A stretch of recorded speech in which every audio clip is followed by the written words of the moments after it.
Epic Games made Fortnite famous by introducing so much new content all the time that would take other game companies months to produce. I mean, think about it. Call of Duty would do 4 big updates per year, when Fortnite was dropping updates literally every 2 weeks. It was insane. The problem is, Fortnite is early access for a reason, which lets things like this happen.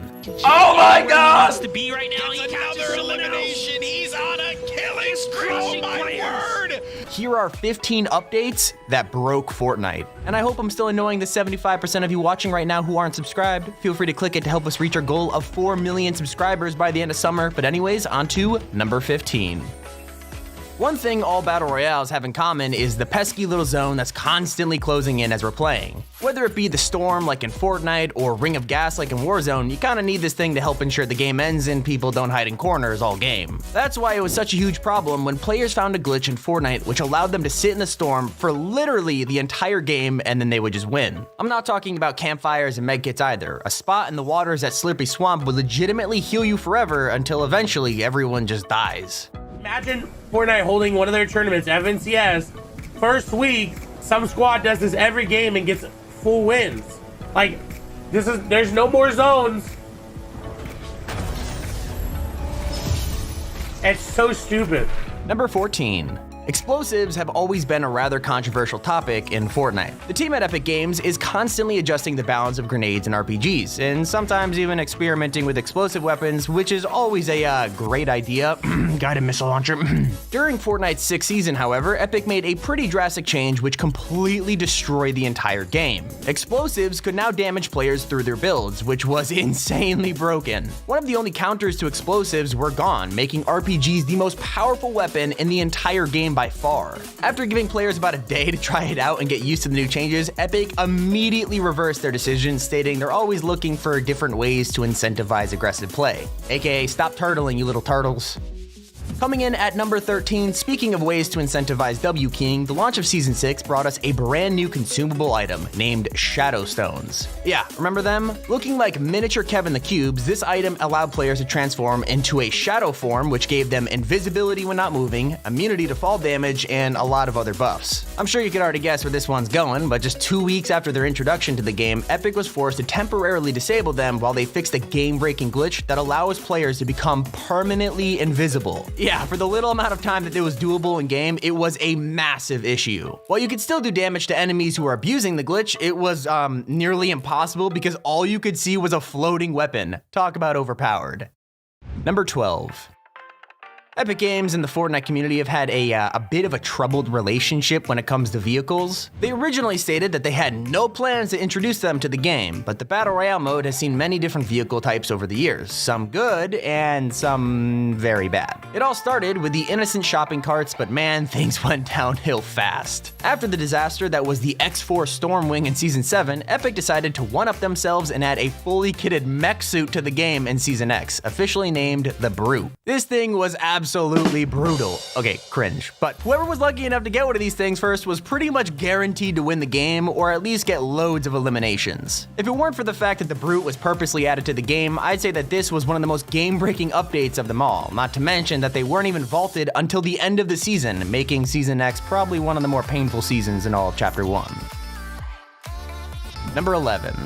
First introduced in Season 7, ziplines were scattered throughout the map as a way for players to get around easier, without needing to waste materials to build up huge mountains. Since then, they remain in the game as a staple mechanic that many of us have grown to love, including me. Unsurprisingly, however, ziplines have seen their fair share of glitches over the last year or so, this one being especially terrible. With just a few calculated button presses, you can completely glitch the zipline into thinking that you're riding it when you're actually not. I know, doesn't sound all that bad until you realize that literally anything in your way will get obliterated the second you touch it. Number 10. When the late Kevin the Cube left his runes all over the map, players knew what they were getting themselves into by going into those areas. The anti-gravity aspect of the runes was a pretty simple mechanic to work around, but it became a massive problem when the final circle closed in on a glitched rune that launched every player in the area into the sky with no chance of coming down. And as if that wasn't bad enough, this glitch took place during the week 8 of the Fortnite Summer Skirmish. As annoying as it was absolutely golden to watch the reactions of all the pro players who literally had to compete in it. Wait, what is happening? The rune now flies you around? Even they don't know what to do. Look at this! What is going on?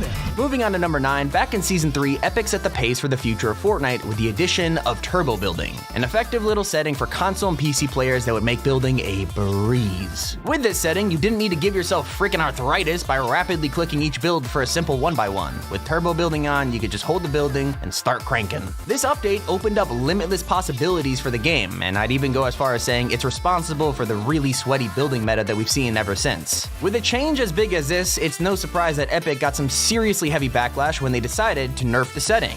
While 0.05 seconds to 0.15 seconds might not sound like much of a difference, that increase in delay between placing builds completely ruined the setting for a lot of players. Walling yourself from explosives or even retaking high ground was so much harder after this change, and players despised it. You ever seen a really pissed off pro player? Well, anyways, luckily for us, Epic reverted the change after gathering feedback from the community. Gathering feedback, yeah, that's what happened. Even if they had some good reasons for making the change, it honestly just didn't really feel that good, and at the end of the day, that's kind of what matters, right?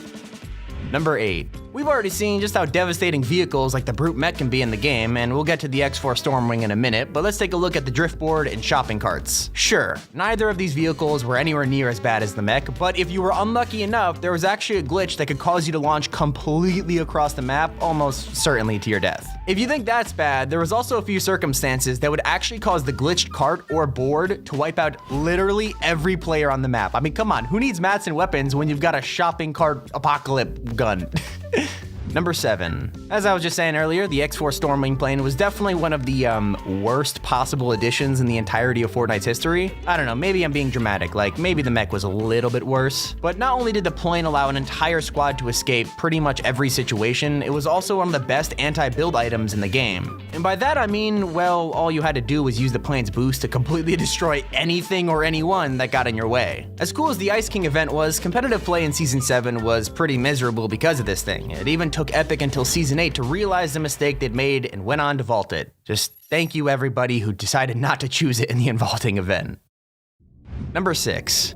Every once in a while, Epic decides to have a little fun and add items to the game that may not have a chance of being that useful, but are absolutely fun to use. After the success of the Porta-Fort, Epic turned things up a notch and added the Porta-Fortress, a throwable item which literally spawned a giant metal base. The problem is, because of all the materials being placed in such a short period of time, this thing had a pretty massive hit on the game's performance and usually caused a ton of lag for players. Sometimes, weird shark-like materials would even glitch around while it was being built. Ooh, was Epic teasing the shark all the way back in Season 6? Okay, enough Fortnite conspiracy theories.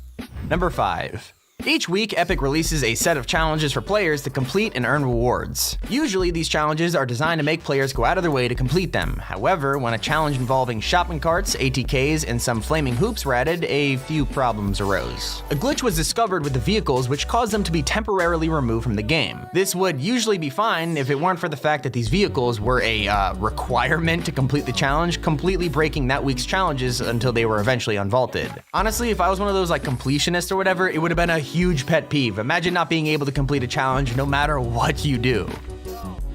On to number 4. Alright, sure the mech and plane were insanely broken, but there might have been just one other item that was worse than both of them combined. The old Infinity Blade. Players who were lucky enough to get to this sword first were pretty much guaranteed to win the game because, well, do I even really need to explain myself here? Not only did it deal massive amounts of damage to both players and their builds, it gave the holder extra health and movement speed. Top it all off, Epic added this the night before a major tournament for $1 million, which, as you can imagine, completely ruined the entire event. For the players, because you already know I was kicking back eating popcorn watching all the chaos unfold.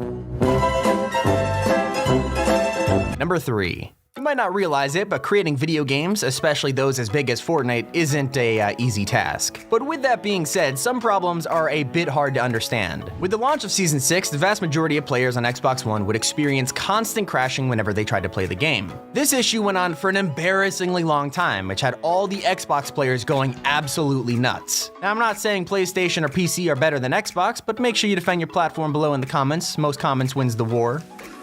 Number 2. There are literally hundreds of skins in Fortnite, and surprisingly, we don't see too many issues with specific skins despite how many there are. That said, it's not like it hasn't ever happened. During Season 6, nearly 2 seasons after the skin was introduced, the Zoe skin was temporarily disabled while Epic fixed the glitch that broke the skin. The glitch caused Zoe to become invisible, kinda similar to the whole Shadowstones glitch that we mentioned before. Honestly, I don't know how this even happened, especially considering it wasn't even a newly added skin, but high five to Epic for fixing it before so many invisible Timmies hopped on the bandwagon. Finally, we're at number 1, and without the building mechanics that we have now, Fortnite would be a completely different game. Not just because of the offensive abilities that building offers, but the defensive ones as well. By this, I mean that there's really not a lot of cover around the map when you start to pay attention. So when a glitch in Season X allowed players to shoot straight through ramps and walls, it was a huge problem. You ever feel like you've gotten sniped even though you were already behind a wall? Yeah, it was probably something like this. Anytime a player phased through a building, even if it was just their weapon, they could be shotgunned or sniped for pretty much a free elimination, which, as you can imagine, super broken. As we've come to expect, Epic was pretty quick to fix this one as well, so they definitely deserve some credit. Thanks, Epic, we appreciate ya. But hey, click on screen right now for a free cookie. This has been Tommy, keep her here, Top 5 Gaming. Okay,